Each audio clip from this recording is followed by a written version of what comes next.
इस धरती पर एक से बढ़कर एक खूबसूरत आइलैंड्स हैं, जहां सैकड़ों लोग घूमने फिरने के लिए जाते हैं। लेकिन क्या आप जानते हैं कि दुनिया में एक ऐसा आइलैंड भी है जो सबसे अकेला और रहस्यमयी है। इस आइलैंड में 900 से ज्यादा मूर्तियां हैं जो दिखने में इंसानों की तरह लगती हैं।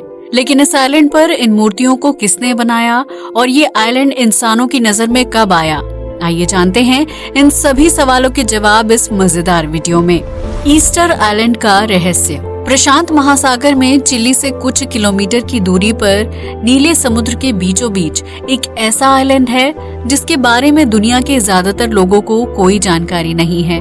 ये आइलैंड 163.3 किलोमीटर के क्षेत्रफल में फैला हुआ है, जहां 900 से ज्यादा पत्थर से बनी मूर्तियां हैं। इन मूर्तियों को मोआई के नाम से जाना जाता है, जिन्हें 13वीं से 16वीं शताब्दी के बीच बनाए जाने का अंदाजा लगाया गया है। ईस्टर आइलैंड का असल नाम रापा नुई है, जिसे सन 1722 में यूरोपियन खोजकर्ता जेकब रॉगवीन ने गलती से खोजा था। दरअसल जेकब अपनी बोट में यात्रा पर निकले थे। इस दौरान वो गलती से ईस्टर आइलैंड पहुंच गए। उन्होंने आइलैंड के नजदीक जाकर देखा तो पत्थर से बनी कुछ मूर्तियां समुद्र की तरफ पीठ करके खड़ी थी। यूरोपीय खोजकर्ता को ये मूर्तियां और आइलैंड काफी रोमांचक लगे, जिसके बाद वो अपनी नाव से नीचे उतर गए और ईस्टर आइलैंड को एक्सप्लोर करना शुरू कर दिया। इस तरह यूरोपीय खोजकर्ता को पता चला कि ईस्टर आइलैंड पर कुछ नहीं बल्कि ढेर सारी मूर्तियां हैं जो आइलैंड के अलग अलग इलाकों में थीं। उनमें से कुछ मूर्तियां जमीन पर खड़ी थीं तो कुछ बैठी और लेटी हुई थीं। जेकब जिस दिन इस आइलैंड पर पहुंचे थे उस दिन ईस्टर संडे का दिन था, लिहाजा उन्होंने खोजे गए इस आइलैंड का नाम ईस्टर रख दिया था। आज से 300 साल पहले जब जेकब ने ईस्टर आइलैंड की खोज की थी, उस वक्त इस आइलैंड पर कुछ लोग भी रहते थे। हालांकि उन लोगों को आइलैंड पर पत्थर की मूर्तियों के बारे में कोई जानकारी नहीं थी, जबकि उन मूर्तियों की लंबाई 7 मीटर तक थी। ऐसे में ईस्टर आइलैंड पर इन मूर्तियों के इतिहास और रहस्य को खंगालने के लिए खोजकर्ताओं और पुरातत्वविदों की टीम वहां पहुंचने लगी, जिसके बाद कई तरह के खुलासे हुए। ईस्टर आइलैंड पर सबसे बड़ी मूर्ति की लंबाई लगभग 33 फीट है, जबकि उसका औसत वजन 75 टन के आसपास है। पुरातत्वविदों को अपनी खोज से ये पता चलता है कि ये मूर्तियां 1200 साल या उससे भी ज्यादा पुरानी हो सकती हैं, जिन्हें 13वीं से 16वीं शताब्दी के बीच बनाया गया था। लेकिन सवाल ये खड़ा होता है कि आखिर इस वीरान टापू पर इन विशालकाय मूर्तियों को किसने बनाया होगा और उन्हें बनाने का मकसद क्या था। इतना ही नहीं, ये मूर्तियां समुद्र की तरफ पीठ करके क्यों खड़ी थी। आपको बता दें कि ईस्टर आइलैंड प्रशांत महासागर में इतना अकेला है कि इसके सबसे नजदीक के द्वीप की दूरी भी 2075 किलोमीटर है, जिसे पिटकार्न आइलैंड के नाम से जाना जाता है, और उस आइलैंड पर भी इंसानों की मौजूदगी नहीं है। ईस्टर आइलैंड से 2600 किलोमीटर की दूरी पर मानकरेवा नाम का आइलैंड है, जहां 500 लोगों की आबादी रहती है, और ये यही ईस्टर आइलैंड के सबसे नजदीक इंसानी आबादी वाला आइलैंड भी कहलाता है। वहीं ईस्टर आइलैंड चिली की सीमा के अंतर्गत होते हुए भी उससे 3512 किलोमीटर की दूरी पर है, जिससे ये समझा जा सकता है कि ये आइलैंड किसी भी दिशा से इंसानी आबादी के आइलैंड से बहुत ज्यादा दूरी पर है। इंसानी आबादी से दूर समुद्र के बीचों बीच इस आइलैंड पर 900 से ज्यादा मोआई मूर्तियों को किसने बनाया होगा, ये एक बड़ा सवाल है। इन मूर्तियों में से कुछ के पास आंखें हैं, जबकि कुछ मूर्तियों को बिना आंखों के बनाया गया है। इन सभी मूर्तियों की नाक बेहद लंबी और सटीक है, जबकि चेहरा लंबा और सिर चपटा है। इतना ही नहीं, इन मूर्तियों में से कुछ मूर्तियों के सिर पर एक अजीब सी आकृति वाला सामान भी रखा हुआ है, जैसे कि वो मजदूर हैं और सामान उठा रहे हैं। इतना ही नहीं, इन मूर्तियों में से कुछ का पूरा शरीर है, जबकि कुछ मूर्तियों का सिर्फ चेहरा ही बनाया गया है। लेकिन साल 2012 में जब उन चेहरे वाली मूर्तियों पर रिसर्च की गई तो पता चला कि उनका बाकी का शरीर जमीन के अंदर है। इसके बाद मूर्ति के चेहरे के आसपास जमीन की खुदाई की गई, जहां मिट्टी के अंदर मूर्ति का बाकी का दफन किया हुआ शरीर शोधकर्ताओं के हाथ लगा था। इतना ही नहीं, ईस्टर आइलैंड पर एक ऐसी मूर्ति भी थी जिसे पूरा नहीं बनाया गया था। उस मूर्ति की लंबाई 70 फीट थी, जबकि अगर उसे पूरा बनाया जाता तो उसका वजन लगभग 300 टन के आसपास हो सकता था। शोधकर्ताओं का मानना है कि जिस दौर में इन स्टैच्यूज को बनाकर तैयार किया गया था, उस वक्त पत्थर को काटने या फिर उन्हें एक जगह से दूसरी जगह ले जाने के लिए कोई भी आधुनिक मशीन और औजार नहीं थे। ऐसे में उस दौर में इन मूर्तियों को कैसे बनाया गया होगा और उनके चेहरे को इतनी सटीकता के साथ आकार देना भी अपने आप में बहुत ही मुश्किल काम है। ईस्टर आइलैंड पर बहुत सी मूर्तियों को जमीन के अंदर भी दफन किया गया था। इतनी भारी भरकम मूर्तियों को जमीन पर खड़ा करना या फिर उन्हें मिट्टी में दफन करना इंसानों के बस की बात नहीं लगती थी।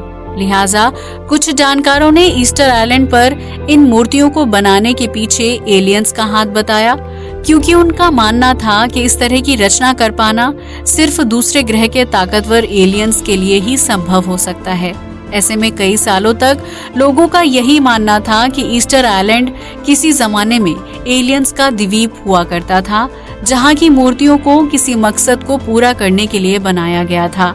लेकिन इससे पहले कि एलियंस अपने मकसद में कामयाब हो पाते, यूरोपीय खोजकर्ता ने इस रहस्यमय आइलैंड को खोज लिया और एलियंस अपने मकसद को पूरा कर पाने में कामयाब नहीं हो पाए।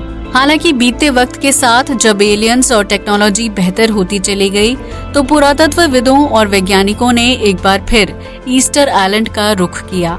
इस बार उनके पास आधुनिक मशीनें और टेक्नोलॉजी थी, जिसकी मदद से वो इन पथरीली मूर्तियों के रहस्य को सुलझा सकते थे। दरअसल कुछ साल पहले वैज्ञानिकों की एक टीम ईस्टर आइलैंड पर खोज करते हुए वहां एक ज्वालामुखी के पहाड़ तक पहुंची थी, जिसे उससे पहले नहीं खोजा गया था। उस ज्वालामुखी के पहाड़ के पास कुछ खदानें भी थीं, जिन्होंने इन मूर्तियों का रहस्य सुलझाने में अहम भूमिका निभाई थी।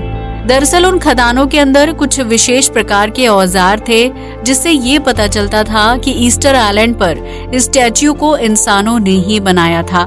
इन मूर्तियों को बनाने के लिए ज्वालामुखी से निकलने वाले लावा से निर्मित हुए पत्थरों और चट्टानों का इस्तेमाल किया जाता था, जिसे ऐश स्टोन के नाम से जाना जाता है। इस बात को साबित करने के लिए वैज्ञानिकों और शोधकर्ताओं की टीम ने ऐश स्टोन पर एक आंख बनाने की कोशिश की, जिसके लिए उन्होंने ज्वालामुखी की खदान में मिले प्राचीन औजारों का इस्तेमाल किया था। इस एक्सपेरिमेंट से वैज्ञानिकों को पता चला कि चट्टान पर सिर्फ आंख बनाने में ही लगभग 3 से 4 दिन का वक्त लगता है, जबकि पूरे के पूरे स्टैच्यू को बनाने के लिए लगभग 12 मजदूर 1 साल तक लगातार काम करते रहते थे। इस तरह ईस्टर आइलैंड पर 900 से ज्यादा मोआई के स्टैच्यू बनाकर तैयार किए गए थे, जिन्हें बनाने में बहुत लंबा वक्त और काफी ज्यादा मेहनत लगी होगी।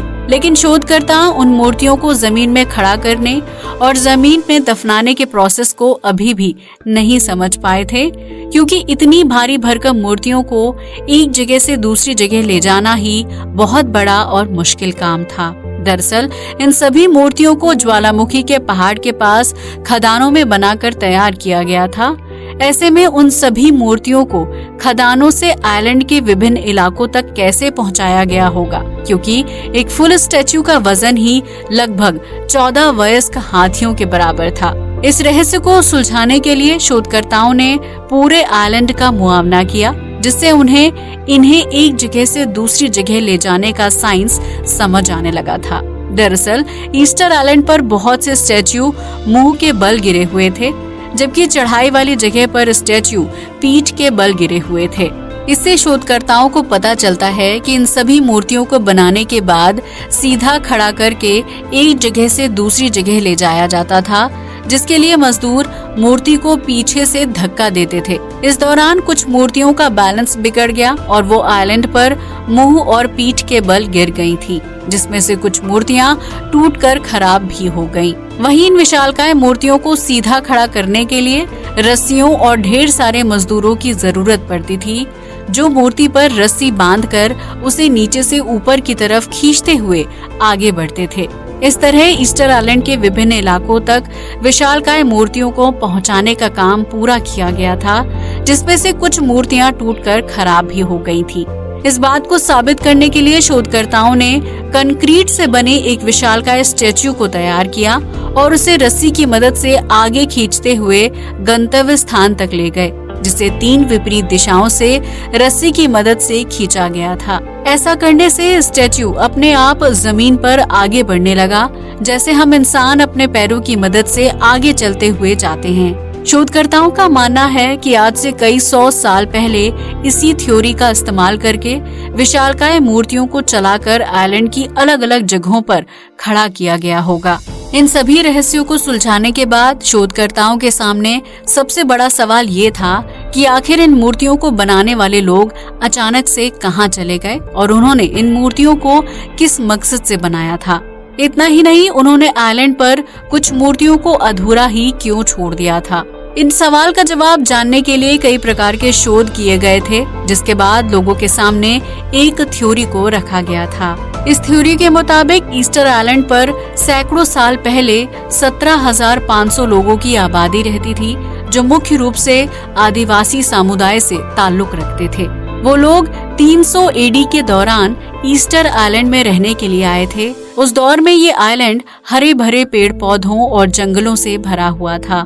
इस आइलैंड में खाने पीने के लिए विभिन्न प्रकार के फल और वनस्पति थी, जबकि जंगल का एक बड़ा हिस्सा पाम ट्रीज से भरा हुआ था। इसी हरे भरे जंगल से ईस्टर आइलैंड पर रहने वाले 17,000 लोगों के खाने पीने की जरूरतें पूरी होती थी, जिसकी वजह से वो इंसानी आबादी से दूर खुशहाली के साथ इस आइलैंड पर जीवन व्यतीत कर रहे थे। लेकिन बीतते वक्त के साथ ईस्टर आइलैंड पर रहने वाले लोगों ने जंगल की कटाई करना शुरू कर दिया, क्योंकि वहाँ पाम ट्रीज उनके किसी काम के नहीं थे। ऐसे में उन लोगों ने अपनी खाद्य जरूरतों को पूरा करने के लिए खेती करने का फैसला किया, जिसके लिए उन्हें उपजाऊ जमीन की जरूरत थी।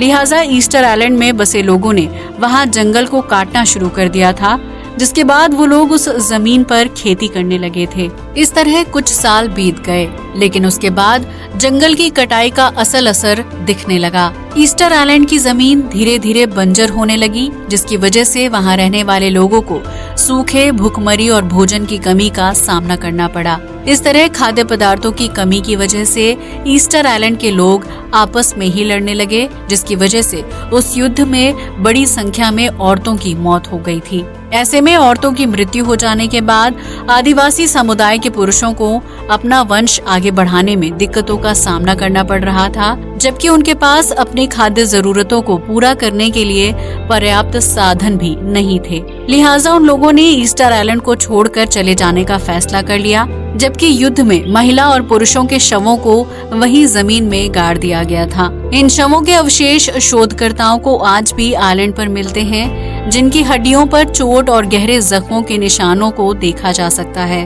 हालांकि भूखमरी और युद्ध से पहले ईस्टर आइलैंड पर रहने वाले आदिवासी समुदाय के लोगों ने अपने प्रतीक चिन्हों के रूप में 900 से ज्यादा पत्थर की मूर्तियों को तैयार किया था, जिन्हें उन्होंने अलग अलग जगह पर स्थापित किया था। इनमें से समुद्र की तरफ मौजूद मूर्तियां सैनिक की भूमिका निभाते थे, जो समुदाय के लोगों की रक्षा करते थे। इसी तरह दूसरी मूर्तियों को अन्य तरह के संदेश देने के लिए तैयार किया गया था, जिनमें से कुछ मूर्तियां अधूरी ही रह गई थी, क्योंकि उन मूर्तियों को पूरा करने से पहले ही भोजन की कमी और युद्ध जैसी समस्याएं पैदा हो गई थी, जिसकी वजह से मूर्ति बनाने वाले लोगों का ध्यान दूसरी तरफ चला गया और उन्होंने मूर्तियों को अधूरा ही छोड़ दिया था।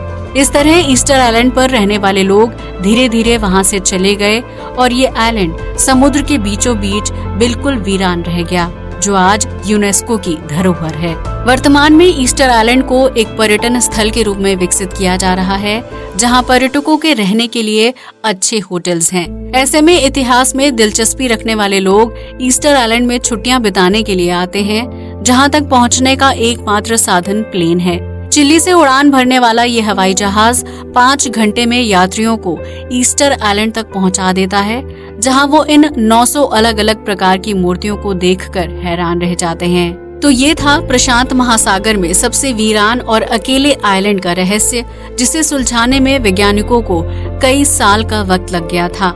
आज के लिए बस इतना ही। जय हिंद दोस्तों।